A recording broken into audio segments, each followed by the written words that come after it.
I had my brother evicted from our childhood home. My mom died about a year ago. She was in her mid-70s and was diabetic, limited vision from macular degeneration, survived a triple bypass, and was in remission from lymphoma. She was a tough cookie and had many good years left if it weren't for my brother. My older brother Chris is in his 40s. He never really left my parents' house. He tried a couple times and spent about 2 years total in a few different places, but never really launched. He's always had trouble holding jobs, hasn't had a steady paycheck in over a decade, sleeps most of the day, has unstable moods.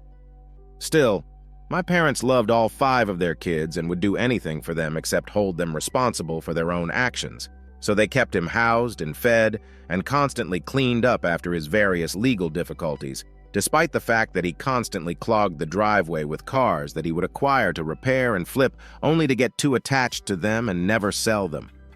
My oldest brother Joseph is in his 50s. He's been struggling with addiction for about 2 decades and refuses to admit it or ask for help. At the beginning of last year, his house burned down. It was a disgusting hoarder house because that's what happens to people struggling with addiction. Your standards get lower and lower. It caught fire and burned to the ground easily because it was full of junk and garbage. My parents agreed to have Joseph move back in with them while he recovered from his burns from the fire. He brought a cat with him as well, since that was his favorite one of the small handful he was able to rescue from the fire. One of the things he was hoarding was stray cats. He was feeding upwards of 30 of them. Of course, Chris hated this. I finally moved out 5 years ago in my mid-30s, and he had our parents all to himself for a good long while. With Joseph moving back in, he would have to share the attention from my aging parents. It's tough to blame him, though, because Joseph is very difficult to share a living space with. Years of substance abuse destroyed his hygiene and his sense of smell, so he always smelled horrible and could never notice. He never lost his hoarder tendencies either, so as he recovered, he continued to bring useless junk into my parents' already cluttered house. He would always have big plans to sell the things he'd bring in that would never come to fruition. My entire family, myself included, has always had difficulty letting go of material possessions. Chris and Joseph started fighting. Chris started complaining to absolutely everyone that would listen to him about Joseph, wondering why our parents wouldn't kick him out, bemoaning the fact that the house just became more cluttered and stinky. My dad was just finishing up chemotherapy from his own bout with cancer. My mom could barely see anything and couldn't exert herself very much after the bypass, and heaven forbid my brothers contribute anything, so the house was already fairly gross and just continued to get worse. Whenever my dad would leave the house, Chris would take the opportunity to get more aggressive with my mom about Joseph. I had 2 very heartbreaking phone calls with my mom last year in which she admitted to me that she was constantly scared of Chris and his fits of rage. She would lock herself in her room. Whenever Chris would get mad and start yelling, she would get stressed out and her blood sugar would spike. According to my sister, our mom wanted to finally kick Chris out of the house, and our dad refused, saying that they would need him more and more as they got older. One weekend, my dad flew solo to a relative's wedding. My mom didn't want him to go. He left on a Friday night. That was Chris's cue. On that Saturday morning, he woke up and found some behavior of Joseph's that he deemed disgusting and unacceptable and began to scream at him, and then at my mom. Physically forced her in front of the stairs to the basement, yelling at her to smell how horrible it was, and demanding to know why she was okay with it. She was scared to death, wailing at the top of her lungs. I know this because Chris called our sister Melissa, the oldest sibling, and demanded she come over and mediate. Melissa has since said to me that she will never forget the distressed howling of our mother that she heard on that phone call. She had called me immediately after that and told me there were problems at my parents' house. I told her to keep me updated. About 15 minutes later, she called me back and said that Mom collapsed and needed to be taken to the hospital. I live an hour away from the hospital near my parents' house, so I said I would get in the car immediately, and I did.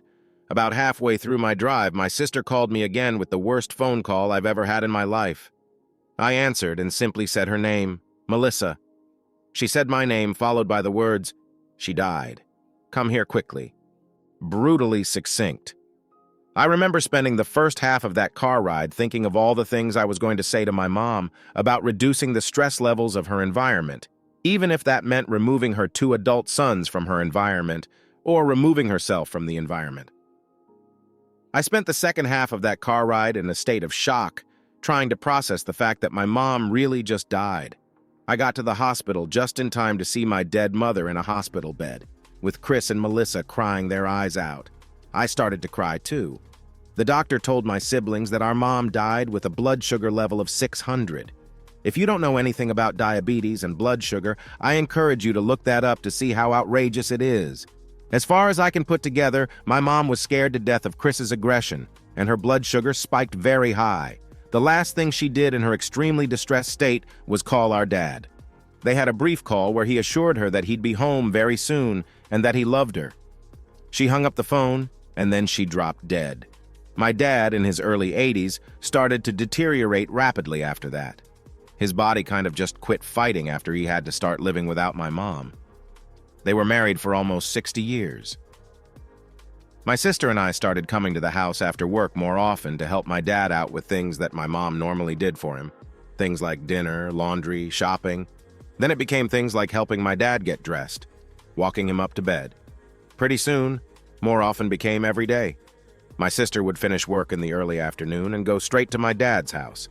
The hour trip was hard for me, but I still came as often as I could. This led to lots of conflict between my brother and my sister. Both of my brothers and my sister, really. Joseph was essentially confined to the basement.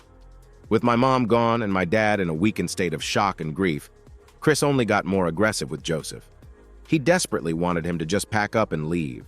All the complaining Chris had done to everyone in our family over the past 6 months had led us all to believe that Chris was innocent, and that Joseph's presence in the house was the one destroying our family. I'm embarrassed to admit that it made sense to me at the time.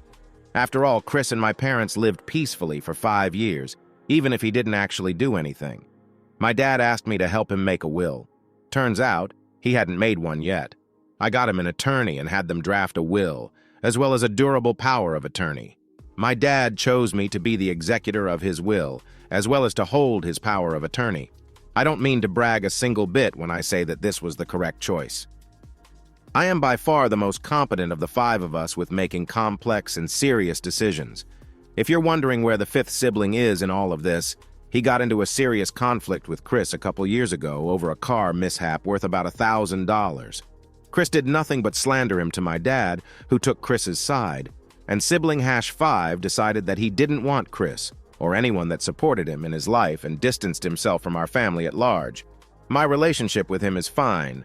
I hear from him about once a month, and it's usually brief and all business. My dad didn't have much. He had his house and half of a rental house that he owned with a business partner. And that's it. No money. No material possessions worth anything. He knew that Chris and Joseph couldn't make good decisions with money, so his wishes were that his 3 middle children each get a small amount of cash, and the rest be split between Melissa and I. And we were tasked with using the money to make sure Chris, and only Chris, has stable housing. The remainder would be split equally amongst us 5 ways. Dad died at the beginning of this year. He was diagnosed with a brain tumor about the size of a golf ball in December of last year, and it took over his body very rapidly. In my dad's last days, each day felt like a whole week, but looking back on it now, the time between my mom's death and my dad's death feels like a single weekend. Right after my dad's funeral, Chris started to get aggressive again, not just with Joseph, but with Melissa now too. They had a lot of disagreements about how to care for my dad, and when I say disagreements, I mean that Chris was essentially acting as his 24/7 live-in caretaker, but his ideas about care were inspired by YouTube conspiracy theories about the medical industry. Melissa and I both wanted to follow the hospice nurse's directions very carefully, and Chris regularly just ignored them. Only Melissa was gutsy enough to argue with him, and that created so much animosity inside him for her. Pretty soon, legal actions were taken. Chris tried to put a restraining order on Melissa to prevent her from coming to the house. The order was bogus and based on lies, which the judge sniffed out right away. Still, Chris's words and behavior towards Melissa were so menacing that she decided to cut contact and never return to my parents' house. They haven't spoken to this day, and I hope they never do again for Melissa's sake. Still, I had regular conversations with her about how exactly we were going to handle the inheritance. We tried looking for a cheap fixer-upper house for Chris to move into. We knew he would never have stable income, but everyone in my family is pretty handy, so it would be fine to get him a house that he could spend his time lazily fixing.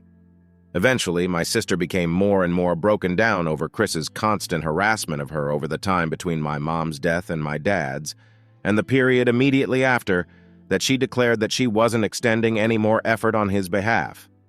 That left me to figure out how to split 1.5 houses 5 ways, especially when Chris and Joseph absolutely cannot share a house because they hate each other. I tried thinking of every possible solution I could before deciding that there was nothing that made any sense besides selling my dad's 2 properties and splitting the money equally 5 ways. Melissa and I both came to terms with the idea that Chris and Joseph's poor money management is not our fault or our responsibility, and that after I carried out the will as it was written, we would redistribute the money equally. If they want to blow it instead of look for stable housing and set up a cheap and easy life for the rest of their days, that's their choice. They are adults. Chris only became more and more unhinged. Joseph still barely ever left the basement. Neither of them had any plans to leave my dad's house, and after they finally got a copy of the will, they drove their stake in the ground even further and refused to leave. None of us were in civil enough communication to explain to them rationally that my dad's house was the majority of his assets, and they cannot share what amounted to 2/3 of my dad's entire estate to themselves, and leaving the remaining third to be split 3 ways among the rest of us. As executor, I tried reasoning with them legally. I had my estate attorney draft them a letter guaranteeing them an equal share of the estate, as opposed to the small cash amount promised in the will, as long as they agreed to move out of my dad's house. That letter was met with harassment and derision. After struggling with it for a few weeks, and dealing with a hefty amount of harassment from both Chris and Joseph via text and email, it became clear what I needed to do, and I hired another attorney to help me file for eviction. After months of me refusing communication with both my brothers, Joseph finally reached out to me in a state of vulnerability asking him for help, and was ready to negotiate. As it turns out, he had been living in a domestic abuse situation, with Chris being the perpetrator. Chris finally realized that without any parents to rein in his behavior, he was free to be as abusive as he wanted, and took every opportunity to mock, belittle, and intimidate Joseph, essentially trapping him in the basement. It didn't get physical very often, but it did on a small handful of occasions. Joseph's body was destroyed after decades of drug abuse, and he had absolutely no strength or energy to fight Chris, so he began to live in fear. He realized he couldn't live with Chris and wanted me to get him out and help him find new housing. Of course, I accepted and began to work with Joseph. His decisions were not good, but I could never convince him of anything. So I mostly just let him make his own decisions and gave him a couple of advanced distributions from his share of the estate. His plan wasn't good, but he had a plan to finally leave my dad's house. The problem, as if there were only one, was that the housing he secured with his estate money wasn't exactly habitable yet, and he was full of grandiose ideas about renovating it while living in it, all while assuring me that he would be fully moved over to his property well before the eviction date. Chris continued to descend further into madness, instead insisting that Melissa murdered my dad and was manipulating me into making all of the estate decisions that I was making.